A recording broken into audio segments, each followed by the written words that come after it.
Y pues bueno, entonces arrancamos con esta conferencia. Primero que nada, les doy las buenas tardes a todas y todos.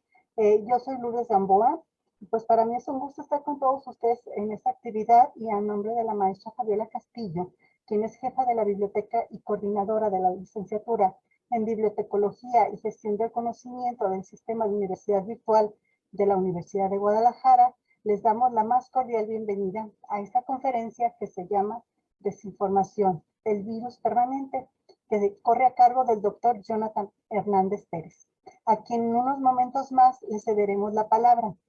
Antes queremos comentarles que esta actividad es parte del primer ciclo de charlas y conferencias sobre competencias digitales, informáticas y mediáticas. Y ahora, como en cada actividad que desarrollamos en la biblioteca, les vamos a solicitar que apaguen su micrófono y su cámara, esto para que no se vicie el sonido y alente el internet. Al final de la conferencia daremos un tiempo para que el doctor Jonathan responda a todas las preguntas de ustedes. O si desean escribirlas en el chat y que nosotros las compartamos acá, solo les pedimos que estas sean escritas en mayúsculas. También les comentamos que esta sesión se está grabando, por lo que si no quieren que se vea su rostro, no enciendan en ningún momento su cámara. Y bueno, ya sin más información referente a la dinámica de la conferencia, y paso a presentar a nuestro gran invitado.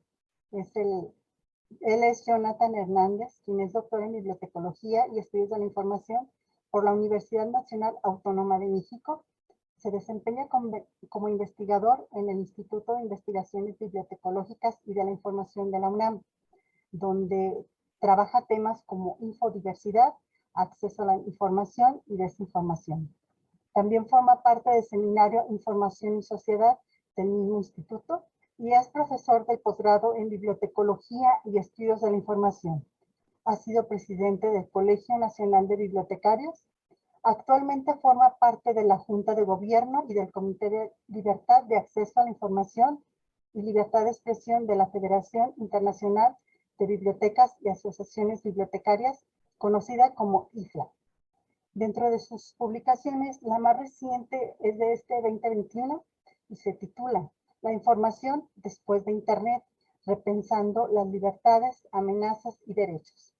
Libro que fue publicado en coordinación con Jenny Teresita Guerra González. Además de que pues tiene otras publicaciones, entrevistas y un sinfín de conferencias. Ahora sí, bienvenido, doctor Jonathan. Le agradecemos a nombre de la doctora María Esther Velar Álvarez, que es rectora del Sistema de Universidad Virtual de la Universidad de Guadalajara, que haya accedido a compartir con todos nosotros y posteriores personas que verán después su conferencia, a compartir su conocimiento y pues para nosotros es un privilegio contar con usted. Y bueno, sin más preámbulos, le cedemos la palabra al doctor. Y ahora sí que los micrófonos son todos suyos. Adelante. Muchísimas gracias, Lourdes, y también agradezco a la UDG Virtual, agradezco a la licenciatura, a la Universidad de Guadalajara, por supuesto, por esta invitación y además felicitarlos por estas dinámicas que están haciendo precisamente para acercarnos, ¿no?, a través de la tecnología y actualizarnos un poco en distintos ámbitos. Entonces, pues bueno, voy a compartir mi pantalla.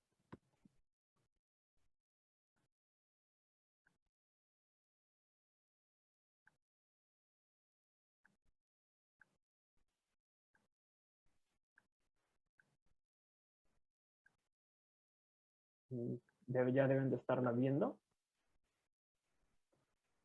Nada más que... Sí, ya se mira. Ok. Listo. Bien. Bien, pues como ya lo comentaron, el tema que les voy a hablar es, lo he venido trabajando, bueno, a nivel desde el instituto ya desde hace varios años. Empezamos como desde el 2016, cuando comienza precisamente todo el boom y la explosión de la posverdad y los hechos alternativos, esa moda, digamos, que comenzó, pero que por supuesto ahorita vamos a comentar que no tiene nada de nuevo, sino que las dinámicas y la tecnología lo va cambiando. Entonces, lo titulé el virus permanente porque de alguna manera ahorita vamos a ir viendo cómo es que nos ha perseguido la desinformación, las noticias falsas y todas estas ramificaciones en cuanto a la falsedad en la información y cómo hemos trabajado desde el nivel bibliotecario y lo más importante es cómo poder aprender de experiencias previas y tener, digamos, mayores herramientas para trazar estrategias para mitigar estos efectos. Entonces, como una brevísima introducción, me gustaría poner en contexto, digamos, esta cuestión de la desinformación en materia de los flujos de información en Internet. A medida de que las sociedades humanas se vuelven más complejas, pues existe una mayor necesidad de comprender todo el impacto de la información en nuestra sociedad, ¿no? Y durante las últimas décadas hemos visto una serie de términos tratando de abordar todas las dinámicas en torno a la información. Como lo sabemos, la tendencia en este momento es lo que llamamos, lo que está de moda es la infodemia, ¿no? Pero hace unos años era la posverdad, los hechos alternativos y los distintos nombres que han tenido en otras regiones, ¿no? Todo lo cuestionado, todo lo relacionado con la falsedad informativa. Y para poner en contexto, ya lo sabemos de antemano, que a través de los distintos periodos históricos, nosotros como grupos humanos, hemos creado información de distintas maneras y en diferentes circunstancias. Y a partir de ese momento, la información registrada en todo el mundo comenzó a tener un crecimiento exponencial que se puede decir que ha tenido dos momentos importantes, la invención de la imprenta moderna y el desarrollo de Internet. Y entonces, a partir de, digamos, de estos dos grandes avances tecnológicos, pues se comienza a crecer, a formular una rica infodiversidad que básicamente se refiere a toda la variedad de tipos, formas y formatos en los que se produce y se consume la información. Todas las diferentes expresiones producidas por los diferentes grupos sociales a lo largo del tiempo, dentro de un área geográfica y a través de cualquier medio. Entonces, a medida que la vida digital continúa desarrollándose, es necesario considerar nuevos puntos de vista divergentes sobre este término de la diversidad informativa y cómo nos está afectando o cómo podemos aprovecharla en todos sus aspectos. Y entonces, teniendo en mente toda esta diversidad, toda esta infodiversidad que circula en Internet, es necesario también situarnos en el momento tecnológico que tenemos en la actualidad. Desde hace un par de años, nuestra vida ha estado moldeada por las interacciones que efectuamos entre las distintas plataformas digitales y precisamente la pandemia vino a potenciar toda esta dependencia. De pronto nos hemos llenado con este término, ¿no? Con plataformas. Hablamos de plataformas en todo momento. Plataformas educativas, plataformas de redes sociales, plataformas de entretenimiento, plataformas de comercio, etcétera. Y entonces, las plataformas vienen a tener distintas aristas en la ciencia, en las relaciones humanas, en cómo nos comunicamos. Las plataformas de redes sociales, por supuesto, entran dentro de las relaciones, plataformas de comunicaciones como esta, que estamos utilizando el Zoom, las de ocio y por supuesto las de salud, ¿no? Y entonces toda esta invasión de las plataformas en todos los rincones de la actividad humana ha dado pie a lo que diversos autores como Van Dijk llaman plataformización de la sociedad o una sociedad de las plataformas, en donde también estamos divididos, estructurados y donde estas plataformas tienen un impacto no solamente en nuestro comportamiento informativo, sino también en la forma en la que interactuamos con otros, en la forma en la que recuperamos información, como lo mencioné, en la que consumimos y en la que producimos información, porque estamos moldeados por estas dinámicas que las plataformas nos obligan a tener. Y toda esta plataformización ha tenido consecuencias importantes en distintos ámbitos de la sociedad. Y por supuesto que todas estas dinámicas han sido amplificadas ya en este momento cuando todos estamos obligados a un encierro utilizando la tecnología. Uno de estos ejemplos, por supuesto, digamos, está un poco alejado de esto, pero para que veamos estas dimensiones, es en la salud, es en los rituales, ¿no? Por ejemplo, los rituales funerarios, cuando de pronto jamás nadie hubiera imaginado que íbamos a tener, pues bueno, funerales en Zoom, rosarios en Zoom, por la que hace unos meses la propia pandemia te impedía hacerlo, digamos, te impedía hacerlo de manera física. Entonces hay algunas cuestiones que van migrando, en algunos casos se quedan, en otros casos se regresa a una normalidad, pero ya está el antecedente y ya ha tocado de alguna manera en varias cuestiones de la sociedad y de las prácticas que llevábamos a cabo y que nunca hubiéramos pensado que se hubieran podido hacer de manera virtual, ¿no? Y entonces, entre otras de estas dinámicas en el entorno de la información, está también la desinformación. Y es aquí donde ya entro en el tema en concreto. La desinformación, ya teniendo como un brevísimo preámbulo lo que les comenté, es un término que parece fácil, pero en realidad es muy complejo, ¿no? Y además, este término durante los últimos años ha sido utilizado en distintos campos disciplinares. Y todo esto ha traído como consecuencia variaciones en esta comprensión y también en sus alcances, ¿no? Se ha estudiado y se está estudiando, por supuesto, desde la psicología, porque también tiene que ver con estos ámbitos, desde la comunicación, desde incluso la ciencia de datos, por los flujos de información y todo el Big Data, y desde muchas otras perspectivas, por supuesto, desde la bibliotecología, también ha sido un importante objeto de estudio. Entonces, en términos generales, podemos entenderla como que es como lo que tenemos en pantalla, que me voy a permitir leerlo, como información falsa, inexacta o engañosa. Y aquí viene, digamos, la parte más importante, diseñada, presentada y promovida intencionalmente para causar daño público o con fines de lucro. Y que además puede adoptar distintas formas. Ya hablaré un poco de esto más adelante.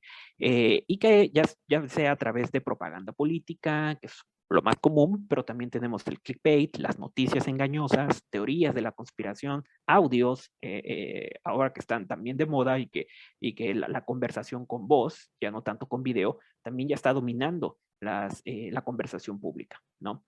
Entonces, por supuesto que hay muchísimas otras excepciones de este amplio fenómeno, pero esta podríamos decirla que es una cuestión general, ¿no?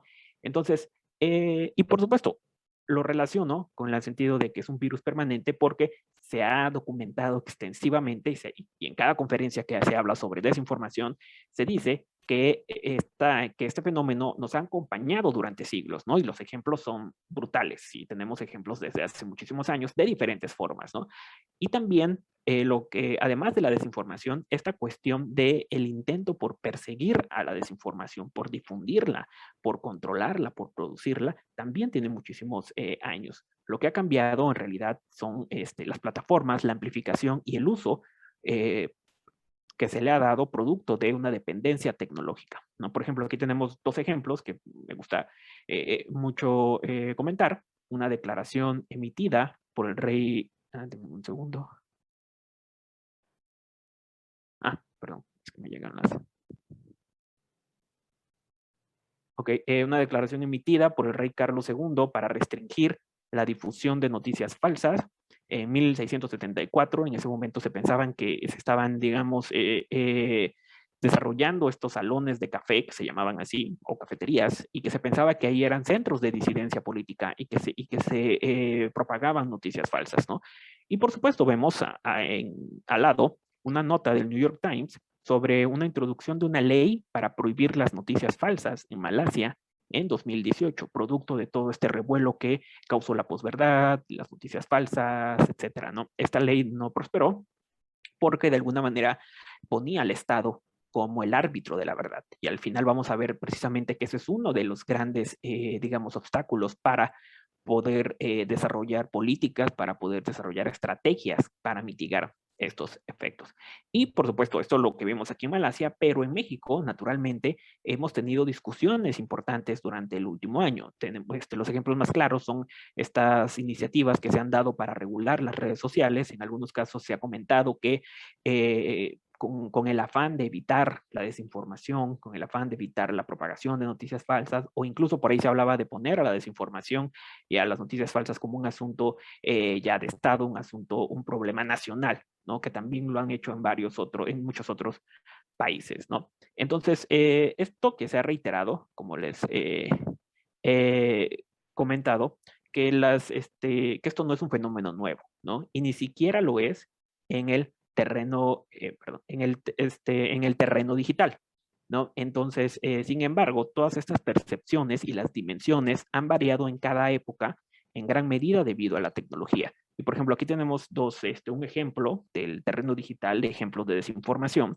Seguramente varios se acuerdan de esta cuestión del J2K, del año 2000, cuando las computadoras iban a pasar de 1999 a 2000 y de pronto comenzó en varias partes del mundo pues comenzó esta preocupación porque las computadoras al tener este cambio al 00 iban a pensar que era 1900 y se iba a destruir varios sistemas informáticos, iban a colapsar, etcétera. Y por supuesto, en ese momento la penetración de Internet no era tan amplia como lo tenemos ahora, pero sí llegó a tener cierta influencia, si hubieron muchas campañas de desinformación al respecto y un mercado importante económico, ¿no? Se vendían software que en realidad no hacían nada, te llegaban a instalar actualizaciones que en realidad no hacían absolutamente nada, que nada más se aprovechaban precisamente de esta preocupación, en algunos casos mal infundada, sobre el J2K, ¿no? Y por supuesto, como eso tenemos muchísimos otros casos, pero me gusta traerlo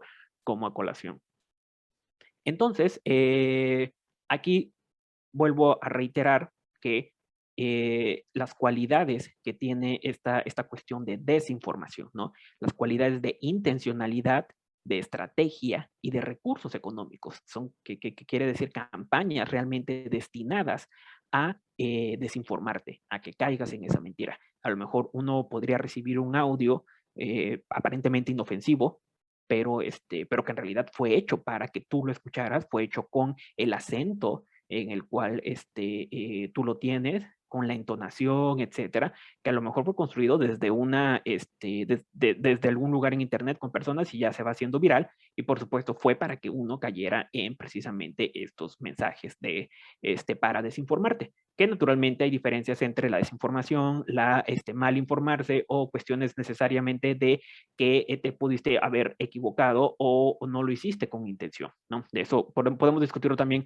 un poco más adelante. Entonces, sumado a estas tres cualidades que mencioné, hablando de desinformación, intencionalidad, que es la más importante, o sea, que si hay una intención de desinformarte, hacerte caer en esta noticia, la naturaleza de la desinformación en el terreno digital no se va a reducir a una cuestión binaria en términos de formato. Y eso por supuesto que lo sabemos muy bien, sino que sus manifestaciones de la desinformación son diversas y puede tomar la forma de texto, de imagen, de audio sintético, de videos manipulados digitalmente utilizando inteligencia artificial o conocidas como deepfakes, infografías, sitios web falsos, artículos falsos en journals inventados, que también es otra ramificación de la desinformación, la ciencia falsa para precisamente respaldar las teorías de la conspiración, cuando de pronto a las personas se les envían infografías hechas y abajo dice tomado de tal journal, realmente nadie va y busca, o muy pocas personas van y buscan si ese journal es verdadero, si la infografía contiene información verídica, etcétera. Y pues por supuesto hay todo un negocio atrás de la ciencia falsa, ¿no? En fin, entonces, este formato que les comento, todas estas cuestiones, son apenas un eslabón en una cadena más compleja que involucra muchísimos actores, ¿no? Involucra actores estatales y no estatales, mecanismos tecnológicos para poder desinformar y también prácticas sociales, ¿no? Lo que uno ve en Internet es una cosa, pero también hay otros canales como el WhatsApp, u otros sitios en donde también se gesta precisamente toda esta desinformación. En suma, es lo que se ha llamado como un propio ecosistema de la información que cada vez va creciendo y cada vez se vuelve más complejo y en el cual intervienen, como ya lo mencioné, muchos actores que le dan forma a todo este ecosistema de la desinformación y que permite su propia evolución. Y entonces, teniendo en mente, digamos, ese preámbulo, esa introducción sobre la desinformación, ahora nos vamos al terreno de la desinformación y la salud.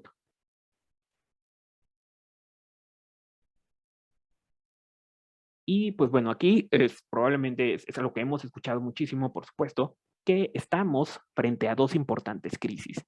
Una crisis sanitaria y una crisis de información. Y por supuesto, como en todo, tenemos una larga historia de desinformación en materia de salud. Y esto es importante ponerlo en la mesa y ahorita voy a comentar por qué. Epidemias, enfermedades, etcétera, normalmente es cuando tenemos crisis más agudas también de información. Y ahorita lo voy a enlazar porque también la cuestión información y salud tiene un estrecho vínculo. Sabemos que cuando se desata una crisis de salud, es imposible negar que la información veraz va a ser una necesidad. Nuestra salud ya no va a depender únicamente de la atención médica institucional, sino también del acceso a la información y a datos confiables. ¿Qué hacer en ese momento? Tenemos que tener información y datos confiables, porque dependen también las vidas, depende también del que está al lado y dependemos también nosotros mismos. Entonces, la crisis de información que tenemos ahora es una mezcla de diferentes factores, es decir, no se le puede atribuir a una sola causa. Por una parte, hemos tenido una marcada disminución de la confianza pública en los medios tradicionales, en los gobiernos en distintas partes del mundo. La gente desconfía cada vez más, en algunos casos, de los gobiernos de sus países y también en varias entidades y organizaciones que tradicionalmente se posicionaban como instituciones de confianza, ¿no? Esa es una parte que es la disminución de la confianza pública en general. Y todo esto deja a las personas, a los ciudadanos, inseguros sobre en qué o en quién confiar cuando buscan información veraz y oportuna. Y por otro lado, también se le suman otras cuestiones.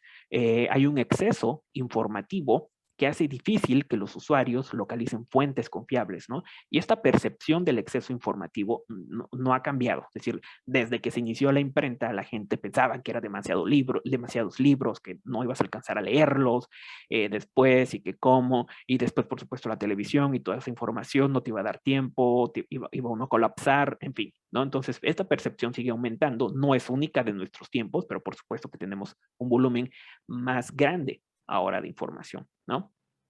Y además de esto, cuando se incrementa la producción y consumo y el acceso a la información, también crecen las dudas, ¿no? El escepticismo. Y además hay que sumarle que las empresas y organismos como las redes sociales recolectan información y datos personales, entonces hay problemas de privacidad y de vigilancia. Esto hace también que la desconfianza aumente. Entonces, cuando de pronto pensamos que se nos está escondiendo información o que no recibimos suficiente información o que hay demasiada información, va a venir a amplificar el vacío emocional que a menudo llenan los rumores, las noticias falsas, la desinformación, lo que vemos, la presentación de una información que vemos que está estéticamente agradable, está bonita, que está bien escrita, que tiene colores que nos atraen y le comenzamos a creer, o un audio, por ejemplo, ¿no? Un audio que nos transmite confianza, que la voz es familiar y pues comenzamos a creer todas esas cuestiones. Entonces es un problema realmente muy complejo que involucran varias cuestiones también del ser humano. Y entonces, siguiendo con esta línea de la desinformación y salud, tenemos experiencias previas en las cuales podemos aprender algunas que hemos tenido con anterioridad y también que tienen que ver en cuestiones de materia informativa. Por ejemplo, cuando comenzó la epidemia del VIH-Sida, algunos autores llamaron a esto una de las mayores campañas de desinformación en el mundo. Por supuesto, eran otros contextos, no teníamos el Internet en ese momento, ni las redes sociales, pero por supuesto que tuvo un impacto en toda una narrativa de salud, de estigma, de grupos sociales, etcétera. Algunos autores, como Paula Treicher, por ejemplo, por ahí del 87, en 1987, lo llamó una epidemia de significados por toda la narrativa que rodeaba precisamente a esta enfermedad. Y esto es importante ponerlo en contexto porque todavía circulan falsedades sobre su origen, falsas curas y el estigma, etcétera, ¿no? Y entonces tenemos ejemplos más recientes de desinformación en materia de salud, como el virus del Zika, que afectó a distintas regiones, o el virus de la influenza H1N1, que también, por supuesto, hubo campañas de desinformación, no con el impacto que tuvo la COVID, por supuesto, porque la COVID-19 fue de una magnitud mayor, pero en estos dos ejemplos del Zika y del H1N1 también hubieron campañas de desinformación, así como en muchas otras epidemias, ya sean un poco más regionales o enfermedades en brotes también más locales, ¿no? Y creo que es importante poner esto sobre la mesa cuando hablamos de desinformación en términos generales. Debemos ser conscientes de la forma en la que estas crisis de información previas han afectado muchas esferas de lo cotidiano en nosotros y en la sociedad, ¿no? Nuestro comportamiento informativo, nuestras creencias, también a través de todas estas cuestiones de la desinformación, que no nos damos cuenta, ¿no? Pero todos estos mensajes que nos han dado los medios, que nos ha dado la desinformación, han moldeado también la forma en la que, de nuestro comportamiento informativo, ¿no? La forma de ver también el mundo. y, por supuesto, todo lo que se ha producido en materia de información de todas estas, a partir o con el efecto de todas estas campañas. Las mentiras, las teorías de la conspiración y la desinformación en general sigue perdurando en nuestra diversidad informativa. No solamente en libros, ¿no? En la música hay algunas letras que también desinforman, en la televisión, los programas que por supuesto tenían cierta idea en ese momento de lo que son las enfermedades o los estigmas, ¿no? Y perduran, se repiten, etcétera. En los libros, naturalmente, en los artículos que no se han retractado o que sí, pero que no hay una etiqueta que diga que esto es falso, ¿no? O que esto no ha podido ser refutado. Y en cada pieza, en general, en cada pieza de información que puede ser almacenada. Y entonces es cuando debemos de preguntarnos cómo podemos aprender de estas experiencias previas. Pero luego, o sea, ya pasamos como estas experiencias previas, vamos a enfocarnos ahora en la situación actual. Luego viene la COVID-19 y viene junto con un nuevo entorno de información, potenciado por un encierro que nos obligó a depender de la tecnología para muchos procesos, ¿no? Que ha permitido que hoy podamos estar en esta charla, que probablemente se hubiera hecho de manera presencial o no se hubiera hecho. Y entonces, el año pasado se anuncia que la nueva pandemia de coronavirus en ese momento viene acompañada de una infodemia masiva. Entonces ya todo el mundo comenzamos a hablar de la infodemia, qué es la infodemia, porque vino respaldada precisamente por la Organización Mundial de la Salud, ¿no? Entonces, lo cual en términos generales, lo sabemos, es una cantidad excesiva de información que no es siempre precisa y que dificulta poder identificar una solución. Para algunos infodemia, para otros en la UNESCO se habla de desinfodemia porque está desinformando sobre la pandemia. Entonces, pero bueno, aquí vamos a tomarlo infodemia o desinfodemia. Esto se ha extendido ampliamente como una realidad específica del problema que actualmente tiene la sociedad. Lo que fue la posverdad, pues, hoy es la infodemia. Y entonces, con algunos matices, el término infodemia es una sustitución moderna para discutir un fenómeno que siempre nos ha acompañado, la desinformación, que esto, por supuesto, se suma a otros conceptos o neologismos que han surgido años atrás sobre esta particular relación entre información y salud, que es lo que les comentaba previamente. Y por supuesto que todo esto no es de extrañar en absoluto. Todos estos conceptos en torno a la información y la salud tienen una relación especial desde hace mucho tiempo y sobre todo que se ha venido amplificando desde hace un par de años en los medios de comunicación, en las redes sociales y también en la cultura popular.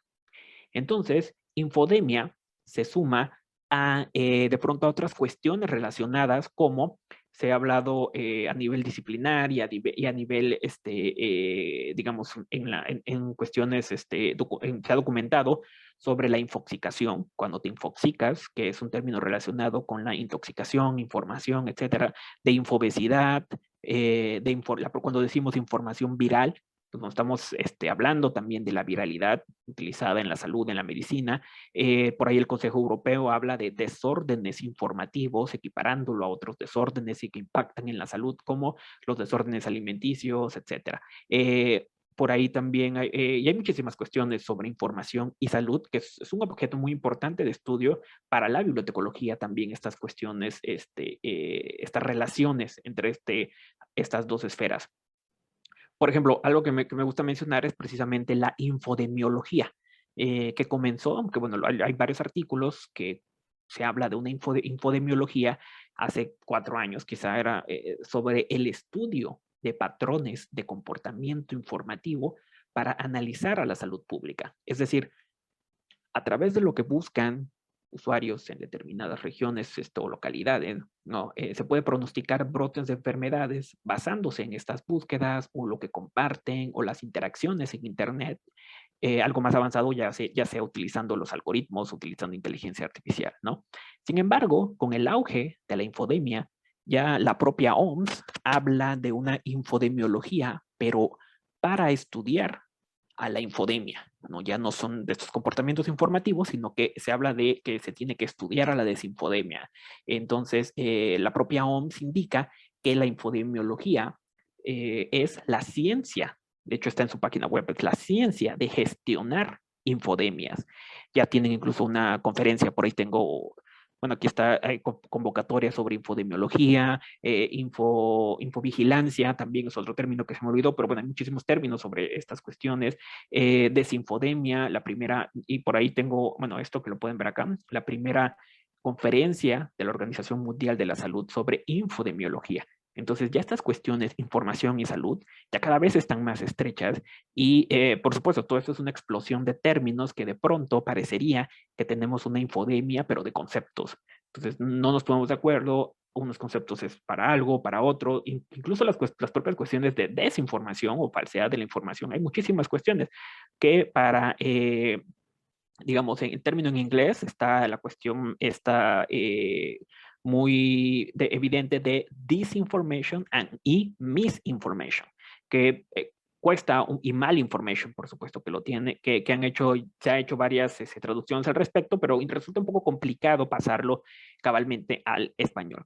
En fin, lo importante aquí, en esta relación importante entre información, salud, tecnología, no es solo en cuanto a los conceptos, que lo tenemos bastante claro, sino en la forma en la que vivimos y dependemos de la información para diferentes propósitos, porque al final de cuentas, el consumo de información tiene un impacto en nuestra salud y en nuestra percepción de la realidad. En la actualidad, el miedo, la ansiedad, la tristeza están fuertemente influenciadas por la información que consumimos, no solo en los artículos, sino también en los posts que vemos en Facebook, en los memes, en los audios, en los TikToks, sobre todo en los jóvenes, etcétera, y cómo todo esto ha orillado a cambiar nuestro comportamiento también frente a la sociedad, ¿no? Entonces, lo sabemos de antemano que la información deliberadamente falsa, bueno, se me olvidó esta diapositiva, les comento que hablando de las dos grandes crisis, esta es la primera conferencia de la OMS sobre infodemiología, que lo pueden buscar, por supuesto, está ahí, que es importante que los bibliotecólogos profesionales de la información también hablemos sobre estas cuestiones de infodemiología que nos afectan y que lo estudiamos, ¿no? Entonces, la información deliberadamente falsa, como les comentaba, puede afectar de manera negativa la capacidad de las personas para tomar decisiones informadas y ejercer eficazmente sus derechos a la salud, al trabajo, a la educación, a unas elecciones justas, por supuesto, y entre muchas otras cosas. Un segundo. Y en este punto, aquí subrayaría que todos podemos caer en una fake news, ¿no? En una noticia falsa y en la desinformación. Todos estamos expuestos, independientemente de nuestra formación, de que seamos incluso bibliotecólogos, no hay medio por más sólido que no pueda caer en una mentira o incluso en una exactitud, ¿no? Bien, y por supuesto, hay otros factores que amplifican esta desinformación, como ciertos influencers o falsos científicos, la necesidad, y esto nos orilla a una necesidad de divulgadores de la ciencia, de formar divulgadores en cada una de las disciplinas. Por supuesto, sería muy importante tener divulgadores, ¿por qué no en bibliotecología? Personas, otras cuestiones, otros factores son las personas en las que confiamos, ¿no? Que de alguna manera sirven como amplificadores sin que ellos tengan esta noción, ¿no? Porque también en quien depositamos la confianza, le creemos, ¿no? O las personas con cierta autoridad que nosotros respetamos y que pueden estar equivocadas o pueden ser ellos objeto de desinformación. Y además también, por supuesto, ya a un nivel macro, de los teóricos de la conspiración, de estas personas ahorita hablando de las vacunas, de los movimientos antivacunas, etcétera. Y, ok. Bien, esta era una diapositiva anterior. Ahora nos vamos a las respuestas de las bibliotecas. Teniendo como, digamos, un breve preámbulo, bueno, todo el preámbulo que les mencioné de la desinformación y toda esta serie de conceptos, las bibliotecas, por supuesto que se han posicionado y han tenido desde hace muchos años, ahorita voy a mencionar un breve ejemplo, sigue planteando toda esta cuestión de la desinformación, desafíos importantes para las bibliotecas, para la profesión incluso, y para nosotros como profesionales de la información, en muchas dimensiones, ¿no? Por supuesto, todos estos puntos que voy a mencionar pueden ser discutidos, pueden ser objeto de reflexiones de cada una de ellas.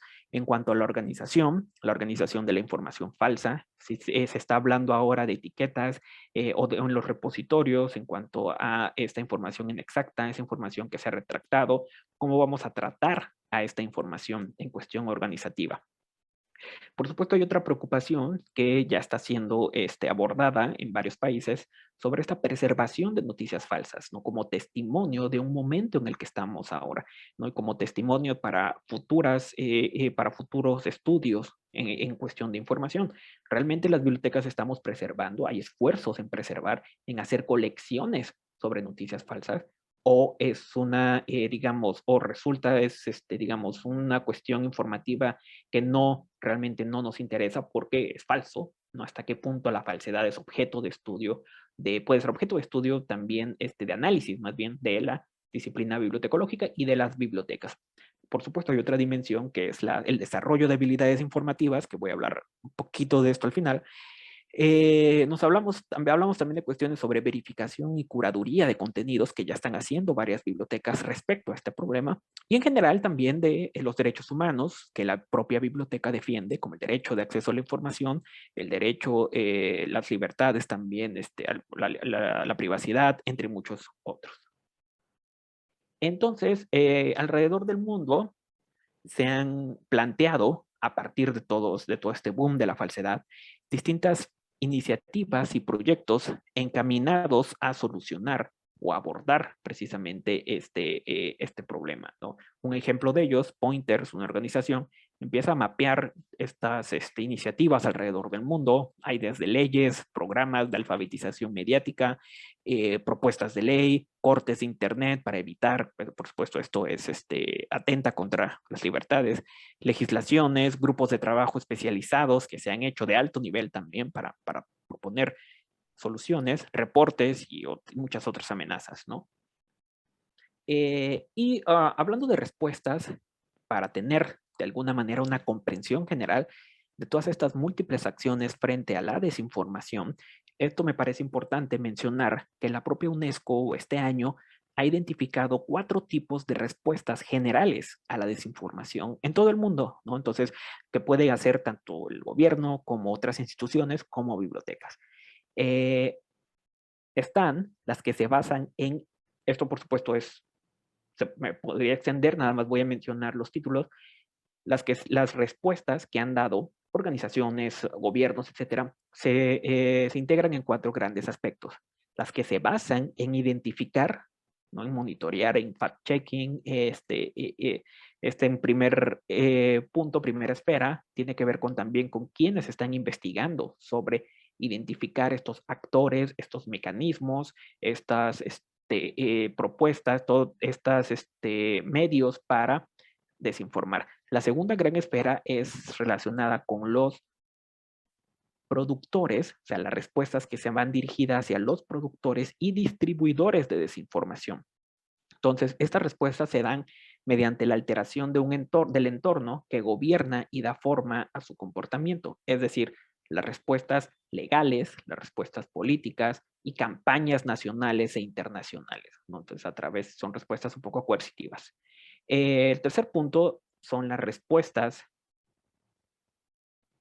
que son de alguna manera dentro de los procesos de producción y distribución de la desinformación. Y aquí van a, digamos, son cuestiones curatoriales, básicamente, que afectan, que abordan las políticas de contenido y de estándares de la comunidad, ¿no? Para tener mejores prácticas, para también que incluyen la desmonetización, es decir, que incluyen que los servicios, los videos, por ejemplo, de las teorías de la conspiración, los bajan y ya no, o los mantienen, pero ya no les produce dinero, ¿no? Lo cual hace pérdidas porque como en todo, como desde antes de Internet, la falsedad, lo falso vende y vende mucho también. Entonces eso es importante tenerlo en consideración. Y la última enfoque, la cuarta categoría general, agrupa las respuestas destinadas a apoyar a las audiencias, es decir, a las víctimas, por así decirlo, o a los potenciales víctimas de la desinformación.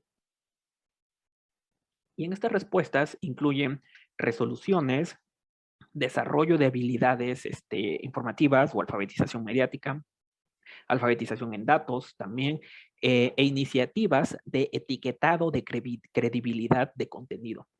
Este documento no lo voy a exponer porque es bastante amplio, sí se lo recomiendo, para tratar de identificar todas estas acciones en las cuales ya sea las bibliotecas, los sistemas bibliotecarios, las escuelas pueden tener para abordar este problema. Y entonces, en esta cuarta categoría entran respuestas educativas, como lo mencioné, respuestas éticas y normativas que se han hecho para tratar de solucionar o mitigar estos esfuerzos. Creo que ya, no sé cuánto tiempo tengo. Bien, entonces voy a comenzar a cerrar un poco con que todas estas múltiples respuestas también existen preocupaciones en cuanto a la efectividad y el impacto que pueden tener en los derechos humanos, ¿no? Y de esta forma, frente a todas estas respuestas que ha dado el mundo, que han dado varios organismos, instituciones, gobiernos, la IFLA ha trabajado y ha planteado, digamos, algunas preguntas sobre estas cuestiones, ¿no?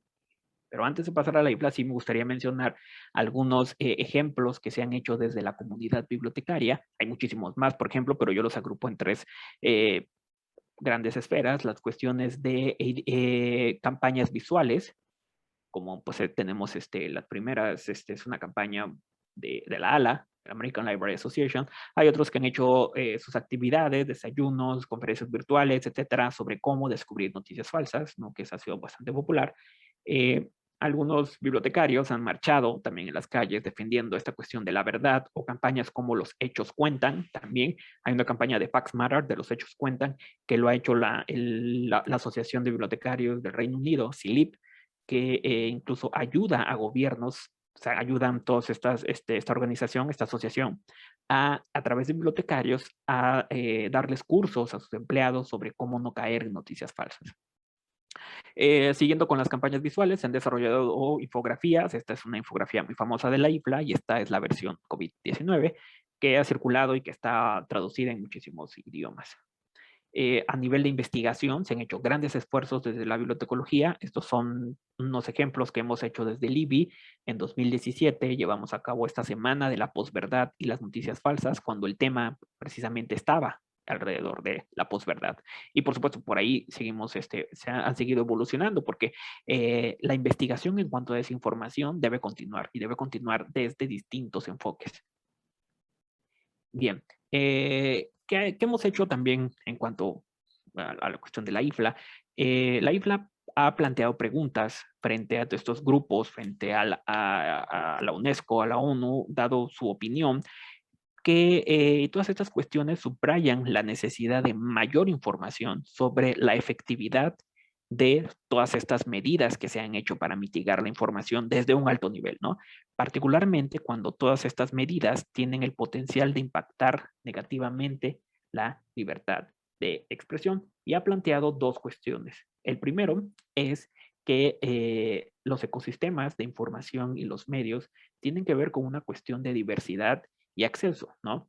Y aquí se coincide con una publicación de la UNESCO en 2018 que habla que uno de los peligros es que las noticias falsas, o la falsedad o la desinformación suele ser gratuito, ¿no? Las personas que no pueden pagar por un periodismo de calidad o por contenido ya especializado son especialmente vulnerables a la desinformación. Y entonces, por supuesto, eso tiene que ver relacionado con las bibliotecas que te pueden ofrecer estos recursos, ¿no? A periódicos, suscripciones, etcétera, base de datos, etcétera, pero que también tienen que tener ciertas estrategias para hacer visibles y para circularlo, socializarlo entre la comunidad. Y el otro es sobre el desarrollo de habilidades mediáticas e informativas, y eso lo plantea la IFLA como una respuesta sostenible a la desinformación, y lo ha abordado desde hace desde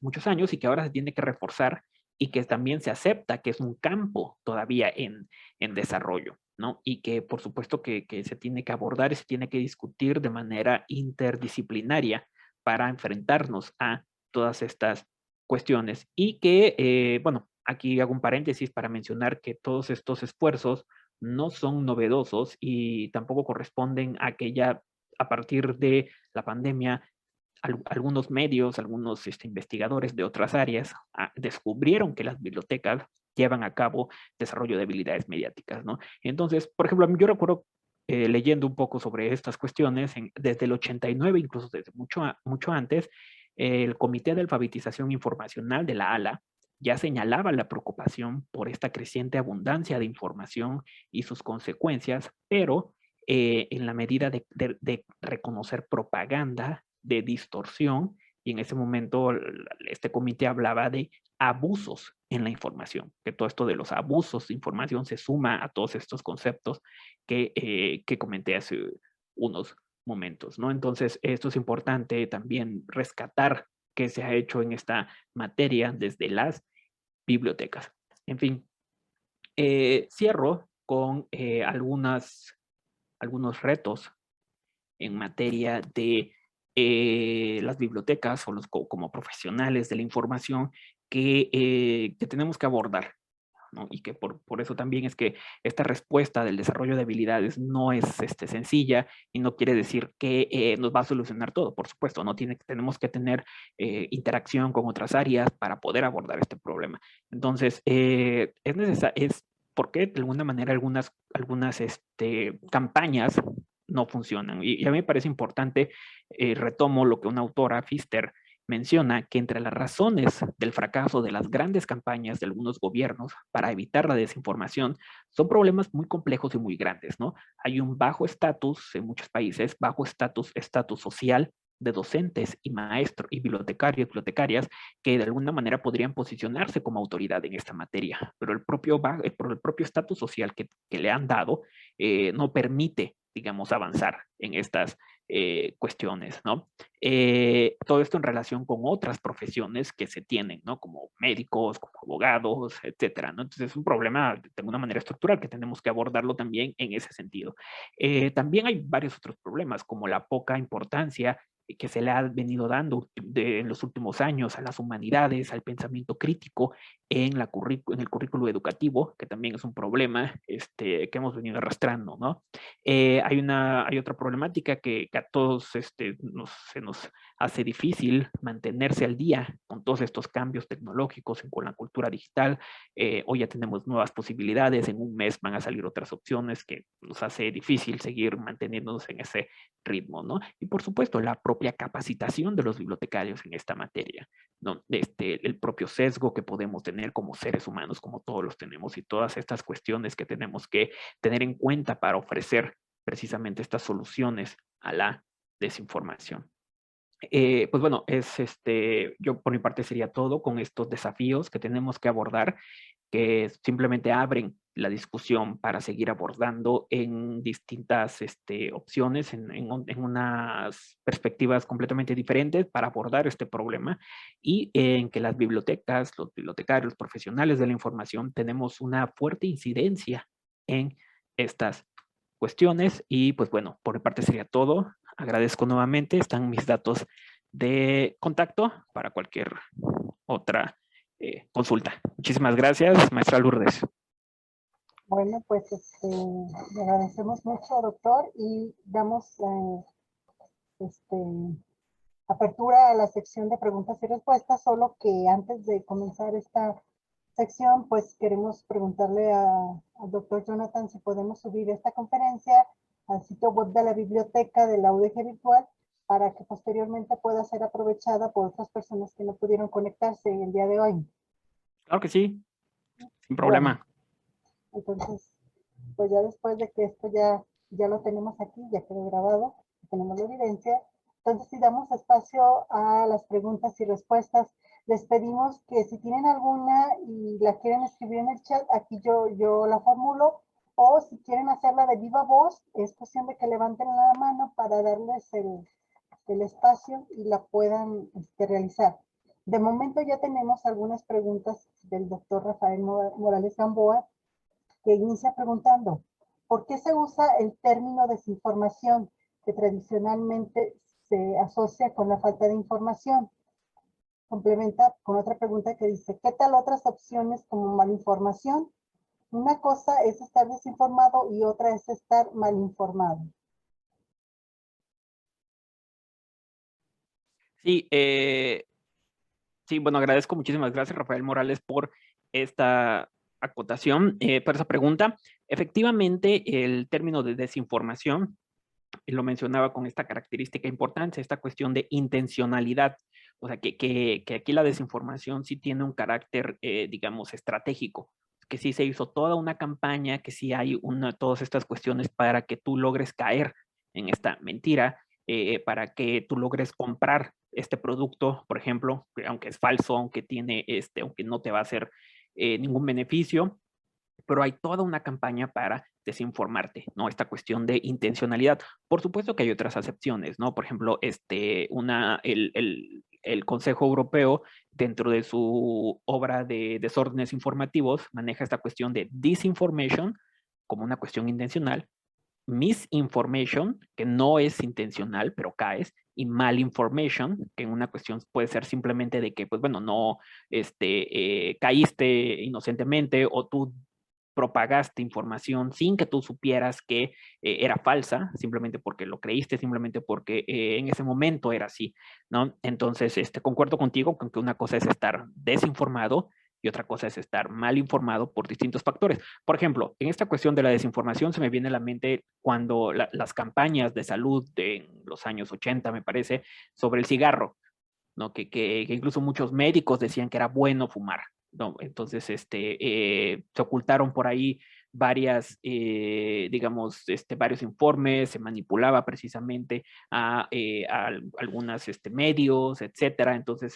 habían varias cuestiones porque se tenía que poner un producto para vender, ¿no? Hoy, por ejemplo, y lo vemos incluso en las campañas visuales, vemos cómo la gente elegante, etcétera, fumaba, médicos, habían carteles de médicos fumando, ¿no? Ahora ya las cajetillas traen ratas muertas, etcétera. Entonces, vemos por ahí estas cuestiones que cómo han cambiado. También pregunta, como que se salta la etimología, pandemia, toda la población, epidemia, sobre la población, infodemia, información de sobrepoblación.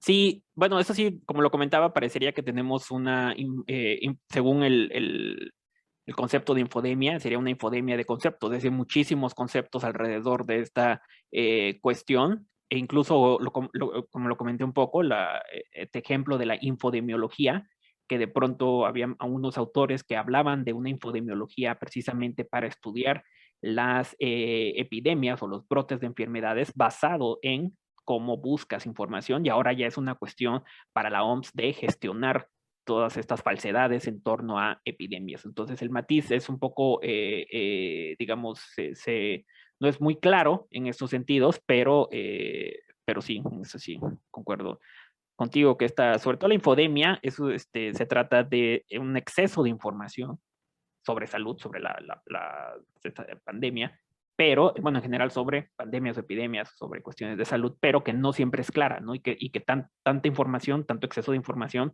dificulta poder encontrar información verdadera. Carlos Valdivia pregunta, ¿existe una diferencia entre información falsa, desinformación y mentira?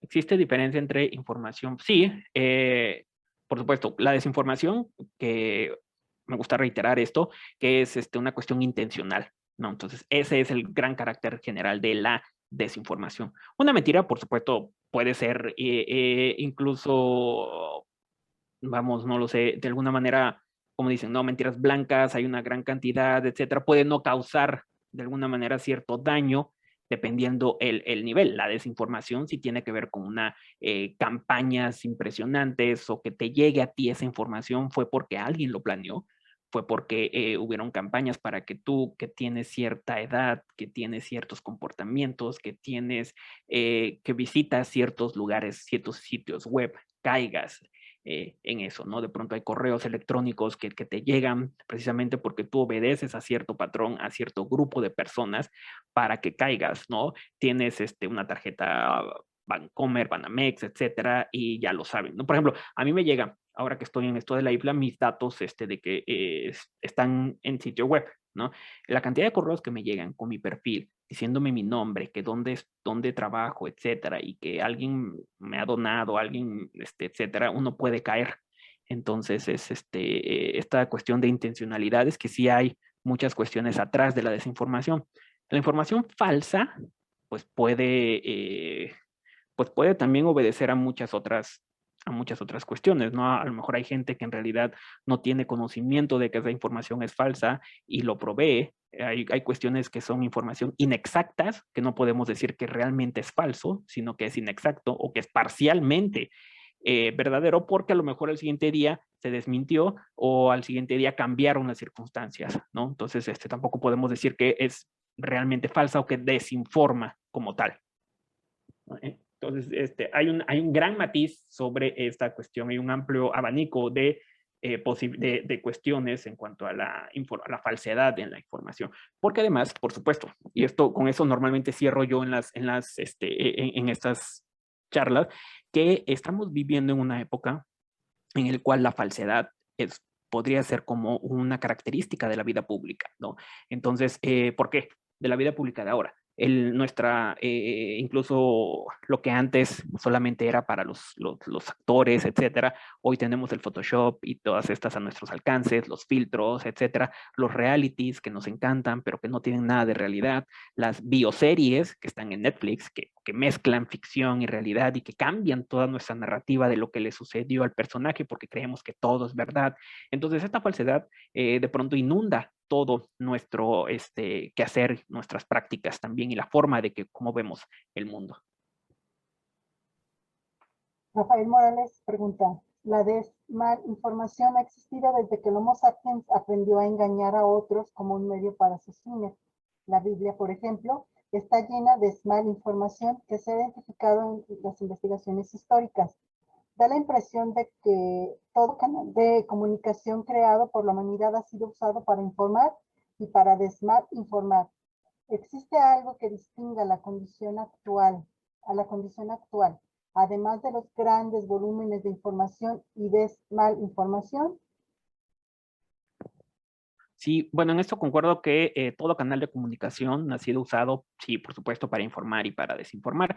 Y esto de los grandes volúmenes de información sí me parece importante abordar, que cada nuevo medio, cada nuevo medio de comunicación o tecnología siempre ha tenido en la sociedad una sensación de sobrecarga de información, ¿no? Sucedió con la radio, muchos programas, la gente, no sucedió con la televisión, ya había muchos programas, no te alcanzaba, incluso desde la imprenta, ¿no? Se tenían estas preocupaciones. Hay un libro muy bueno que se llama Too Much to Know, mucho por saber, en donde se documenta precisamente cómo es que esta sensación de exceso informativo pues ha moldeado a la sociedad, ¿no? Entonces, en 20 años vamos a decir que el exceso informativo en ese momento va a ser brutal y que lo que tenemos ahora es nada, ¿no? Y en 20 años se van a sentir también intoxicados o sobrellevados, ¿no? Entonces, eso es importante.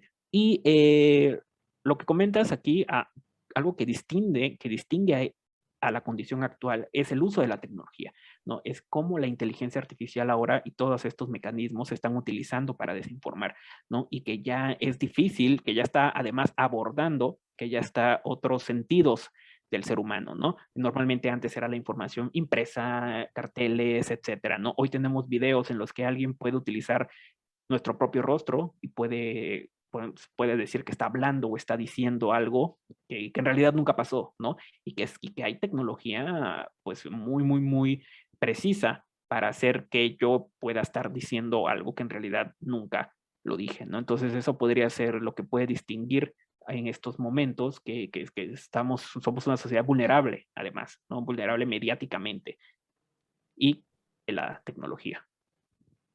Ana Irene Ramírez dice, agradezco el que nos compartas tu involucramiento a nivel internacional en este tema y te felicito por el alcance que estás teniendo representando al Bibliotecólogo de México. Viene una pregunta.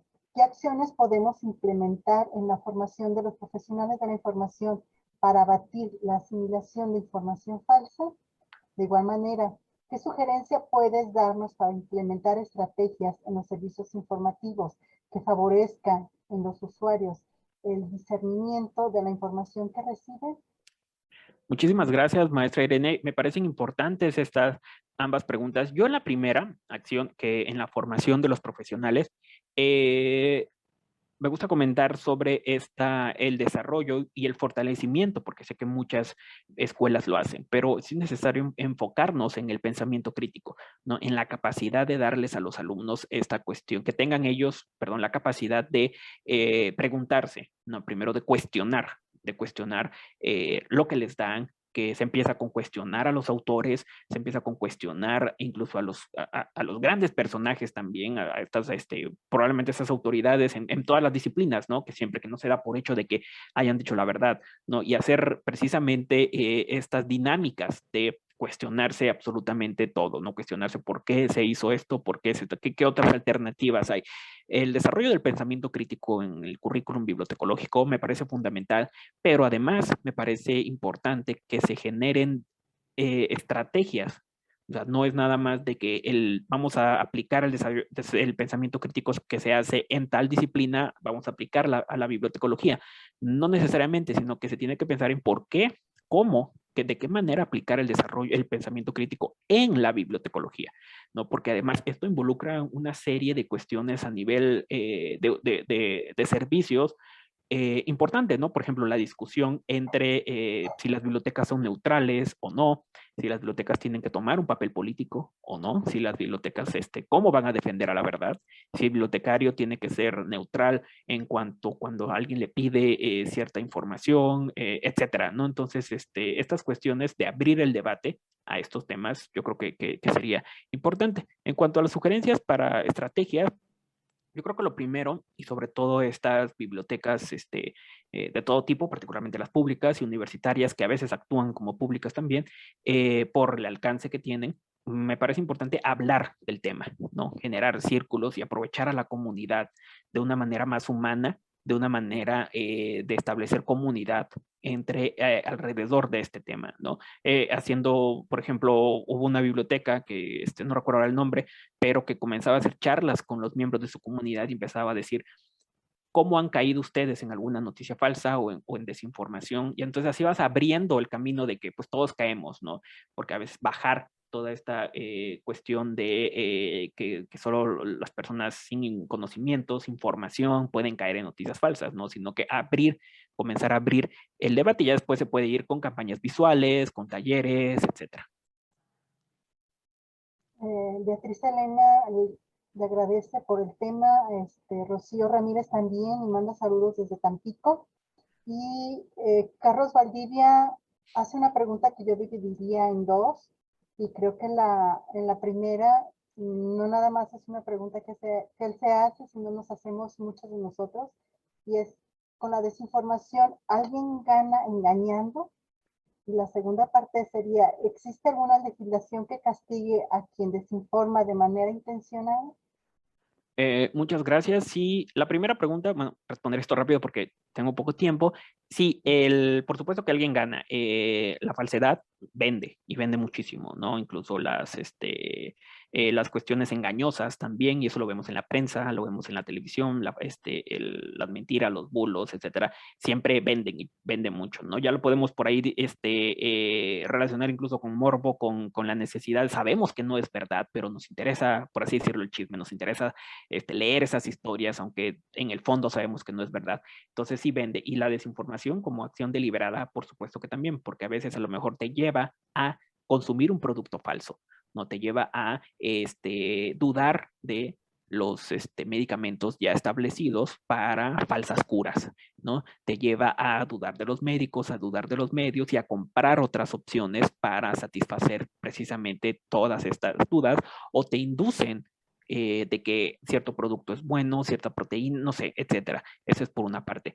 ¿Alguien gana engañando? Por supuesto que también. Si lo vemos en la cuestión de propaganda o desinformación en cuestiones políticas, pues por supuesto que pueden atacar a sus adversarios para que tú logres votar por otra persona mediante todas estas cuestiones de desinformación. Legislación, pues bueno, particularmente como desinformación en cuestión de Internet y como lo que estamos hablando, en México se han tenido varias discusiones, ¿no? No hay como tal una ley que te pueda decir así, no sé, se están habiendo alrededor del mundo, ya hay leyes que sí, de alguna manera sancionan estas campañas. Pero lo difícil ahí es saber quién va a poner, quién va a decir que es verdad, ¿no? Como mantenerse como árbitro de la verdad entre qué es lo verdadero, qué es lo falso, de acuerdo, me conviene a mí como gobierno decidir qué es, etcétera. Entonces es complicado, pero sí hay en el mundo, sí, por supuesto que sí hay legislaciones que pueden castigar a quien desinforma a estos actores de manera, por supuesto, intencionada. Muchísimas gracias. Pues muchísimas gracias a todas y todos. Yo les voy a pedir a los que puedan abrir su cámara para que el doctor Jonathan vea los rostros de las personas con quien compartió su conocimiento. Mientras yo pues doy el agradecimiento que dice aquí Francia. Muchas gracias al doctor Jonathan.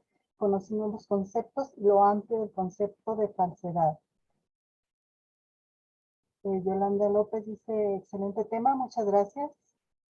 Muchísimas Pues, gracias, Lourdes. Muchas gracias a todas y a todos por acompañarme y les agradezco muchísimo. bueno, Elena Acevedo también da las gracias.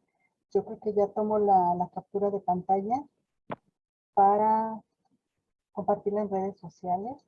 Les agradecemos mucho su compañía y pues queremos invitarles a que nos acompañen el próximo día martes 20 de julio a las 10 de la mañana de hora del Centro de México, que vamos a contar con la compañía de la doctora Brenda Cabral Vargas, que nos va a hablar sobre competencias digitales y mediáticas para los profesionales de la información del siglo XXI. Y pues bueno, muchísimas gracias por la conferencia, doctor Jonathan. Muchísimas gracias a todas y todos por su compañía y pues este, esperemos nos puedan acompañar en las próximas sesiones. Gracias. Hasta Gracias, luego. hasta luego.